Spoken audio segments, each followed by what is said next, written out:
पहला पाठ यशायाह का ग्रंथ 48 वचन 17 से 19। प्रभु इस्राएल का परम पावन ईश्वर तुम्हारा उद्धारक ये कहता है, मैं प्रभु तुम्हारा ईश्वर हूँ। मैं तुम्हें कल्याण की बातें बतलाता हूँ और मार्ग में तुम्हारा पथ प्रदर्शन करता हूँ।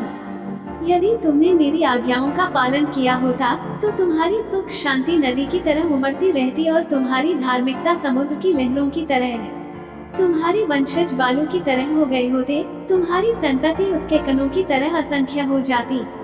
उसका नाम कभी नहीं मिटता और मैं उसे कभी अपनी दृष्टि से दूर नहीं करता। सुसमाचार संत मत्ती 11 वचन 16 से 19। मैं इस पीढ़ी की तुलना किससे करूं?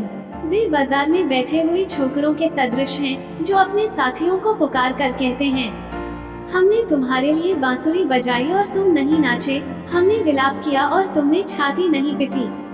क्योंकि यूहन्ना बपतिस्मा आया जो न खाता और न पीता है और वे कहते हैं उसे अपदूत लगा है। मानव पुत्र आया जो खाता पीता है और वे कहते हैं, देखो यह आदमी पेटू और पियक्कड़ है, नाकेदारों और पापियों का मित्र है। किंतु ईश्वर की प्रज्ञा परिणामों द्वारा सही प्रमाणित हुई है।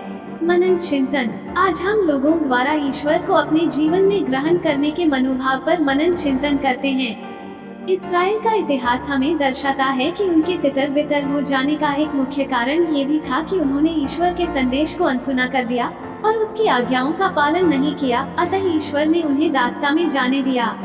ईश्वर ने उनके नगर यरूशलेम को अपना निवास स्थान बना लिया था, लेकिन उन्होंने अपने बीच ईश्वर की उपस्थिति को अनदेखा कर दिया और ईश्वर ने भी उन्हें सबक सिखाया। उनका पवित्र नगर नष्ट हो गया।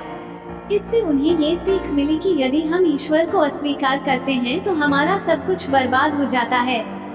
ये बात आज भी 100% सच है।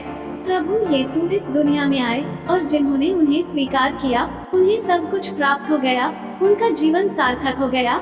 वहीं दूसरी ओर जिन्होंने प्रभु यीशु को अस्वीकार किया उनका सब कुछ बर्बाद हो गए, जीवन व्यर्थ हो गया। आगमन काल हमारे लिए एक अवसर है जिसमें हम ईश्वर को अपने जीवन में स्वीकार करने के लिए तैयारी करते हैं। लेकिन अपने जीवन में ईश्वर को स्वीकार करने के लिए हमें अपने जीवन को बदलना पड़ेगा। हमारा पुराना जीवन त्यागना होगा और नया जीवन अपनाना होगा। आइए हम इस आगमन काल उचित रूप से प्रभु के स्वागत की तैयारी करें। आमीन।